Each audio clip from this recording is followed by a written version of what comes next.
Hello and welcome back to Pump with Purpose. This is Dr. Diana here, and today on this podcast episode, we're going to be talking about pumping while traveling.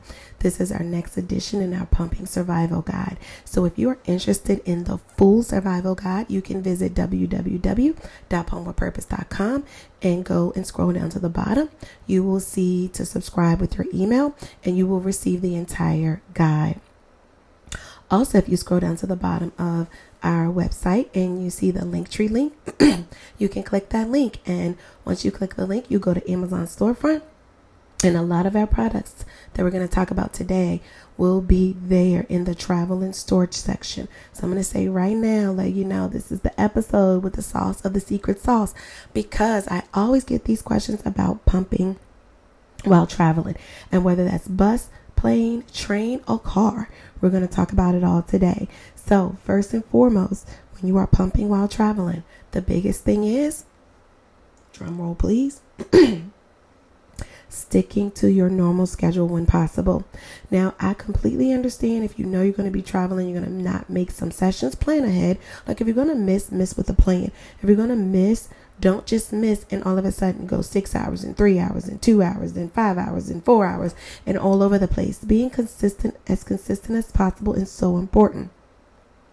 Make sure you have your pump charger with you, regardless if you have a wall pump or a rechargeable pump. If you're going to be gone and out and about, it's going to go down in battery life, regardless if you have the rechargeable option. So go ahead and bring the charger. Swallow optional, of course, you need that as well.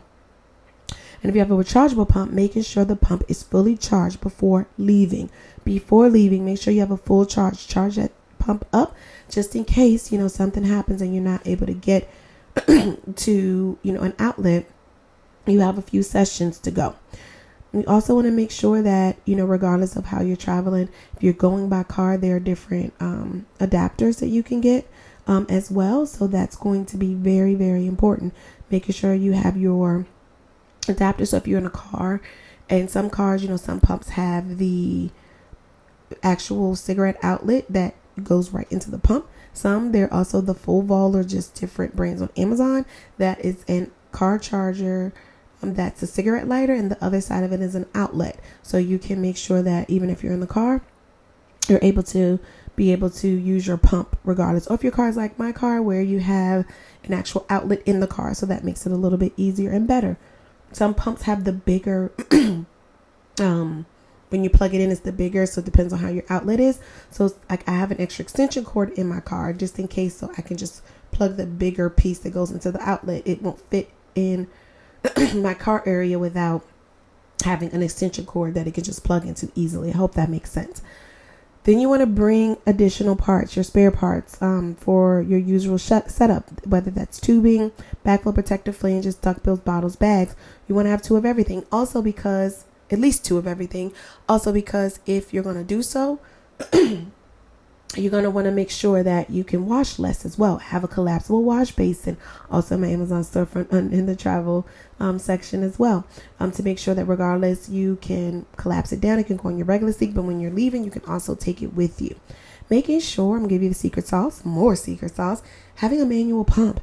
Making sure that you have an alternative if you can't use the electric pump, something happens and your pump goes kaput right when you are in the middle of using it. You can always carry a manual pump. Carry it in your breast pump bag regardless if you're traveling or not. Just have it regardless. Always just carry it in your breast pump bag. And making sure you pack your cooler bag, your ice packs, all of those things as well. And you have access to a fridge and freezer. So having your cooler bag when you're out and about, making sure everything's frozen. And let me give you the secret sauce, more secret sauce. This podcast episode is full of secret sauce. If you're going to go to stay in a hotel, if that's an option, you're not staying in someone's house, then you really want to stay in a hotel that has a fridge freezer, okay? A fridge and then the freezer separate, like just in your house. So there may not be, I'm a Marriott girl over here. You may not want to stay in those full service Marriotts that doesn't have a fridge freezer. So you may want to stay in like your Residence Inns, Spring Hill Suites, Fairfield Inn, look up the area where you're going. But unless you want to give your bag with your milk to someone to put it in their freezer, or like the staff at the hotel that you don't know who's going to have it. You can always use a luggage lock. So if you really needed to, a lot of cooler bags have double zips, so you can stick a luggage lock through it. But still, you really want to, change your mindset when you are staying in hotels and making sure you have one, because per CDC, breast milk is good 4 hours, at least at the time of this podcast episode. It's good for 4 hours on the counter. It's good for 4 days in the fridge, but I really like to start to freeze at least within 24 hours. That's just a personal preference. Upon purpose, more secret sauce. And then it is good for up to 12 months in a freezer at 0 degrees Fahrenheit or below. And you want to pack your wet dry bag for your used pumping parts. Bring the wash basin. Make sure you wash your parts. So if you're going to be out and about, have your wet dry bag so you can put in your dirty parts as well. And don't forget your pumping bras, your pump friendly clothing, your pumping products, and any pumping products that you need. If you have sore nipples and you need some breast shells, more secret sauce. If you are, like massagers and want to have that, you want to bring all your pumping products. Make sure you have a pumping bra, and I do mean a pumping bra, not the nursing bra hack where you're doing all of that or cutting holes in the sports bras. We're too beautiful for that. Having pump friendly clothing. There are different pump friendly clothing options that allow it to unzip. Go to my pumping bra section in my Linktree link. Go to my pump clothing section in my Linktree link as well. And any pumping products is on my Linktree link that I recommend and I'm an affiliate for. So that's going to be very important, making sure you have clothing and how you drive, and making sure where you're going, you're going to have pump friendly clothing where you're not wearing a dress, where you're going to pull up everything. So be very, very cautious about what you're wearing. Then when you're pumping on the drive, making sure that your pump has the car charger if you need to, or like I said, having a wall outlet as well. Then you want to be mindful of seatbelt positioning, be mindful of pump accessibility, and using traditional flanges versus cups, and then your airbag placement. So for example, your seatbelt positioning. If you are driving, let me give you the secret sauce. Put the seatbelt on first. Again, put the seatbelt on first, because you don't want to have to take it off. And when you do put the seatbelt on first, you can pull the flange off easily. When you are using you put your seatbelt on afterwards, and you have to tangle it and untangle it through. Then making sure that your pump, don't put it in the trunk. Please don't put it in the trunk if you're going to be using your pump. You don't want to put it in your trunk. Making sure that if you have traditional flanges, you keep in mind if you want to cover up, because those truck drivers or people that have taller cars may be able to see. And if you're uncomfortable, you want to make sure that you have something to cover up if that works better. And if you're okay not, done that before plenty of times as well. It's just up to what works best for you. And airbag placement. Just understand what the airbags are when you are in any car. Then wearable pumps and cups can be a great option for added comfort and convenience if you don't want the traditional flanges while you're actively out and traveling. Whenever possible, ask someone else to drive so you can pump as a passenger. Passenger pumping is the thing. Obey all the traffic laws. Take your time. Pull over when needed to remove flanges and break down your pump setup if you are driving. You always want to be as safe as possible. Remember to use your best judgment and pull over if needed during your pumping session if you really need to. If you're feeling stressed in any way, it's okay. Use a blanket and a scarf to cover up if you don't feel comfortable or a private room is not available where you are going, because you got to get the pump done. You have to get the pump session done. Then if you need to, look at your baby's pictures and videos so you can relax, have your appropriate letdowns, making sure you are as comfortable as possible. And at the end of the day, understand that when you are traveling, when you're away from your house, you have to take time to decompress. You are on the go, out and about. You really, really want to take the time to make sure that you are being as comfortable as possible when you're pumping. If you like to be in another room to go and pump, or you want to be around people, and that makes you feel even better. Whatever you need, please take the time to do so. And please remember, you are not alone. You are not the first person to pump while traveling, and you will not be the last. You will take your stories, your testimonies, your truth, and you can share with other people. But there are so many stories that I've had when I was pumping and traveling.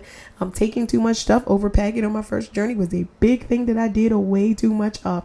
So now I know I'm a very lightweight pump when I'm taking pump stuff around on my second journey versus my first. So grant yourself some grace. So you have 4 bags with you and it's just for you and you're pumping and stuff. Okay, it is okay. It is okay. Car travel makes it so much easier to overpack. So grant yourself some grace, have you what you need, two of what you need, whatever you need to feel comfortable. And always remember, this was just a quick dive. If you're going on an airplane as well, if your let's take it in two steps. If you're going and your baby's going with you, then pumping with your baby, like pump and then feed to the baby for the next one, and then pump and then feed it to the baby. If you go around the clock, then you just have to store your overage. If your baby's not with you, then you definitely want to make sure that when you are traveling that you have your extra bags, you have a freezer, because the best way to bring the milk back is frozen, especially during the airport travel. So and make sure everything is frozen. Don't check your milk with your regular luggage. Bring it with you on the plane. When you get to the line, ask for a manual check. Let them know you have milk. Freeze as much of it as possible. And then when you do, don't let it go through the conveyor belt. Let the manual check it. Any liquid milk that you have not had an opportunity to freeze, then just make sure that the container, not to let them stick anything in it. You want to pour a little bit out and let them stick it in there. Do not let them stick anything in your milk. If also your baby is not going with you and you don't want to bring it back, there are so many options. You can find someone else to donate it to. You can bring it back and use it for milk baths if you didn't adhere to the storage guidelines. And some people, listen, that's a personal preference. They're what you have to pump and dump. If you're out in the cabin in the woods and you really don't want to bring it back with you, then you always can discard of it as well. But if you are able to bring it back for milk baths or anything else, that can be very helpful as well if it makes you feel better. Jewelry, breast milk jewelry, soaps, and all the things. You can definitely do that as well. So if you are traveling in any way, this is a quick, less than 15-minute podcast just to go over everything with you. If you need help determining about pumping when you travel, I've helped people to travel all over the world, from all over the United States, from other countries to other countries, countries that are not in the United States to other countries that are not in the United States, for countries outside the United States, traveling to the United States. It's a very big thing for personalized care to make sure that you have what you need when you're pumping while traveling, because everyone has certain situations. Little nuances may change what I would say. So this is just my generalized, and I'm going to say it again, generalized tips on pumping when traveling. So if you want to talk through anything about your own personal journey and what you have going on about your situation, then feel free to book a Premier Pumping Consult. I am more than happy to discuss.